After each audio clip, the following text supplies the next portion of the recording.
All right, let's say you are what would be described as skinny fat. And I hate that word, but you know exactly what I mean when I say it. Your goal is to build muscle, get lean, and stay lean in that nice 10 to 15% body fat range sweet spot. You're not really sure whether to go on a cut and get lean or bulk up to add mass first. It's quite a confusing place to be. In some respects, it would be easier if you were just overweight but had some good muscle on you, because then you would know you just need to go on a hard cut for a few weeks and you're going to look phenomenal. Or if you were really skinny like I was at my starting point, and then the solution is pretty obvious, you just need to bulk up. But for you, it's slightly different because you've kind of got both problems, right? Your arms, your legs, your chest are too skinny, your muscles are underdeveloped, but then you're probably also holding a bit of excess body fat, likely around the midsection or some other areas. You don't really want to be holding body fat. I'm Vaughan, I'm a pro natural bodybuilder. I run Team Locked in coaching. The advice I'm going to give you today is based on how I would navigate this situation with clients, just like Henry and Josh, who went through complete body recompositions with me,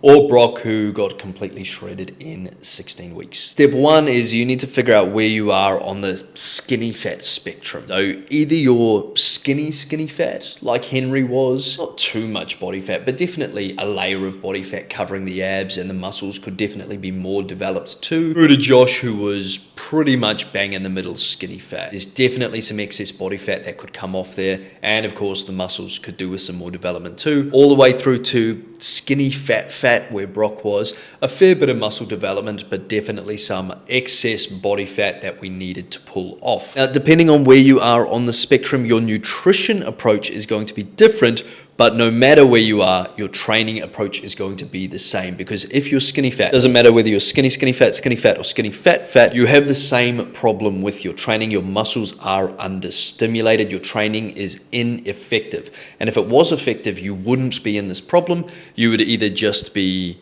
overweight with a good amount of muscle, in which case amazing, go on a cut for a few weeks, you're going to look phenomenal, or you would be lean and jacked, which is exactly what you want at the end of the day. This is why your training is the number one pillar that you need to get on lock. How do we do that? You need to follow a training program. The results do not come from doing the perfect workout once. They come from doing a good enough workout over and over and over and over and over, and getting stronger and stronger via progressively overloading, putting enough tension on your muscles repeatedly to make them grow. So which training program should you follow? Obviously, that's individual. Everyone's different, but the way that I write training programs is high frequency, high intensity, and moderate volume. So here's exactly what that means. Most people will follow a body part split, so chest day, back day, shoulder day, leg day, arm day, for example. You end up training every muscle once per week. The problem with that is when you train, your muscles are only growing for about 1 to 3 days after that workout. About 3 days if you're new to the gym, you're a novice, and more like 1 day if you've been training for a long time like I have. So you want to switch to a higher frequency training split. That means if you can only train 3 days per week, you're looking at full body rest, full body rest, full body rest. If you can train 4 days per week, you're looking at 2 upper body, 2 lower body sessions per week. And if you can train 5 days per week, you could either do a push, a pull, a legs, an upper, a lower, or my personal favorite, and the split that I program for a lot of my clients, chest and back, arms and delts, legs, rest, upper, lower, rest. So that's my personal favorite split, by the way. So now you know you need to be following a training program for weeks, if not months. I've been following the exact same training program for the entire year. It's December now. You also know you need to be using a higher frequency split, full body, upper, lower, push, pull, legs, something of that nature, rather than a body part split. Now you're wondering which exercises you should be doing to fill up that program. Something I've really noticed, a lot of the bigger guys will tell you have to squat to get big legs. You have to bench press if you want a big chest. And I think that works really well for bigger guys. But for us guys who are of a smaller frame, a smaller stature, don't have as much size, as much mass on our frame generally, oftentimes these big barbell exercises can actually require so much stability that we end up not being able to train the muscle as effectively as we want. So when I do barbell squats, for example, I'll often find that my lower back and my glutes are the thing which gives out first rather than my quads. And I don't know about you, but I definitely care about having a big chunky set of thighs more than a big chunky set of glutes or a big thick lower back personally. So for us skinnier guys, we're often better off focusing on machines and dumbbells instead of the big barbell basics, which does work very, very well for those bigger guys who have a lot more internal stability. Because sometimes the stimulus that we can put on the muscle with those big barbell basics is not worth it for the fatigue it causes on our joints compared to the stimulus we could put on our muscles using a machine with almost no fatigue on the joints whatsoever. And remember, if you're skinny fat, your muscles are understimulated. Either you haven't been training enough, you haven't been consistent, or you haven't been training hard enough. There are no magic exercises in the gym. Your body doesn't know which exercise you're doing. It only knows the tension you are placing upon. And we cause the most tension by training closest to failure. So failure is that point where you're pushing on the weight, but nothing is happening because your muscle is so fatigued, it's incapable of getting another rep. Now, whether you need to go all the way to that point of failure or not, it is up for debate, and much smarter guys than me will argue about this until the cows come home. But what I will say is a lot of the arguments against training all the way to that point of failure are around the fatigue cost associated with that. And when you do a lot of big barbell exercises,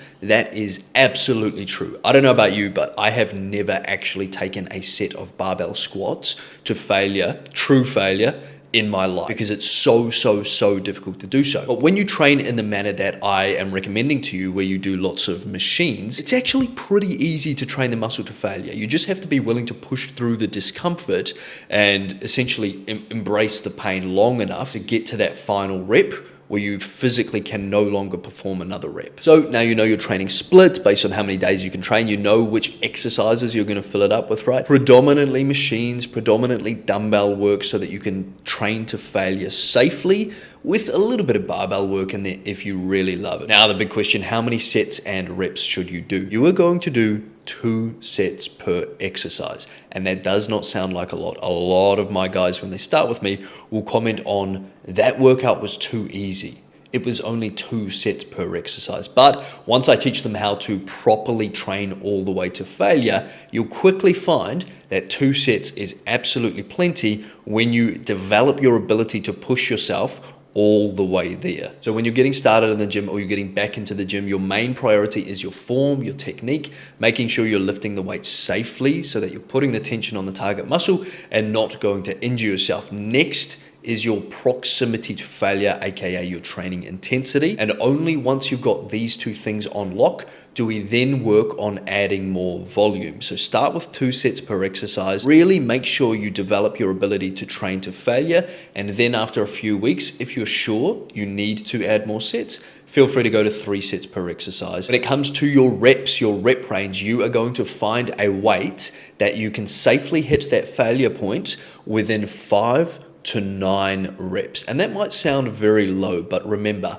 the goal of muscle growth training is to train close to failure and do that enough times to stimulate a robust muscle growth response. It is a lot easier to train to failure when you only have to do 5 to 9 reps other than 10 to 15, 15 to 20, 20 to 30 or more, because the more reps you do, the more metabolites build up in your muscle. So that's the pump and the burn, and those things feel great. They do feel amazing. But you have to ask yourself at the end of your set, did I stop the set because my muscles truly could not perform another rep, or did I stop the set because of all this pump and burn and it's just such a sheer level of discomfort, and that's what made me stop? Because if you had to stop because of the discomfort and not because your muscle reached its failure point, that's why your muscles are understimulated. You haven't been training close enough to failure this entire time. Now, there will be some exercises where it does not feel good to train that heavy in the 5 to 9 rep range, like leg extensions, for example, is a very common one. That's okay. You can start in higher rep ranges for exercises where it feels best for you. But as a general rule, I want you trending down towards pushing your sets into the lower rep range, keeping you in that 5 to 9 range. But the good news is we know we can grow muscle effectively anywhere between 5 and 30 reps as long as you train close enough to failure. Remember, it's a lot easier to train closer to failure with a heavier weight in the lower rep range. All right, that's training. Now let's talk nutrition. Remember the 3 categories: skinny, skinny fat, and skinny fat, fat. Under no circumstances are you going to start with a bulk, because up to this point, your training has been ineffective. You only enter a bulk when you know for sure that your training is effective. Because if you bulk without effective training, without putting enough stimulus on your muscle, then all of the weight gain is going to be body fat, because by definition, you're not stimulating your muscles enough to grow. So work on your training as a priority and then take one of these approaches.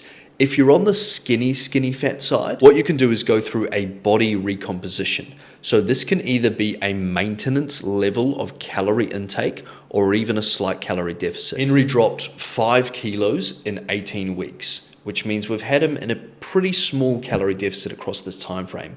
The beautiful thing about this is he's gonna lean up. You can see that his abs are really coming through a lot more, but the deficit is not so big that it has blunted his muscle growth. So he's still been able to pack on a good amount of muscle across this 18 weeks too. And if you want to take this approach, either you're going to eat at maintenance or in a 200 to 300 calorie deficit. Now, if you are purely skinny fat, what I recommend is going through a cut first. The reason I say go through a cut first is purely for your health. Generally, you're going to be more healthy the leaner you are, up to a point, of course. I do bodybuilding shows.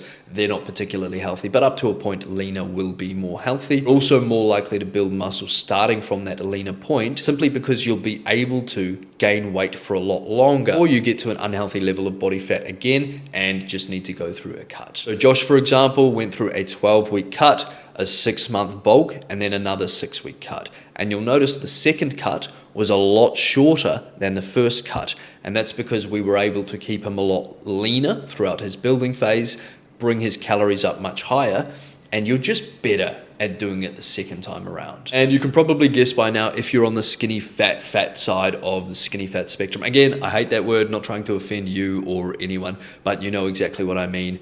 Brock clearly needed to strip off some body fat. He had a decent amount of muscle under there that we were all too happy to reveal.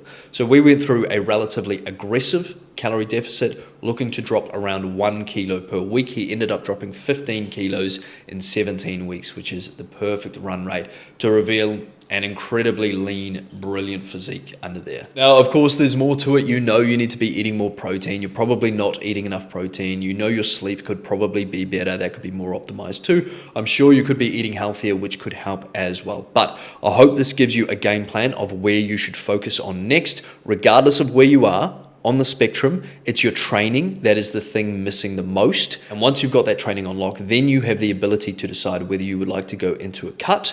And you can know that as you go into a cut, any weight that comes off is going to be body fat, because you're not going to lose muscle because your training is so effective. You might even gain a little bit of muscle like Henry did, for example. Or you can decide to go through a body recomposition and stay at maintenance and just watch as your body changes, even at the same weight, gaining as much muscle as the body fat you lose. And then once you're lean enough in that 10 to 15% body fat range, that's when you can finally start your bulk. That's a video for another day. I hope this helped. Any questions, drop them in the comments below. If you want more information on my coaching program, first link in the description.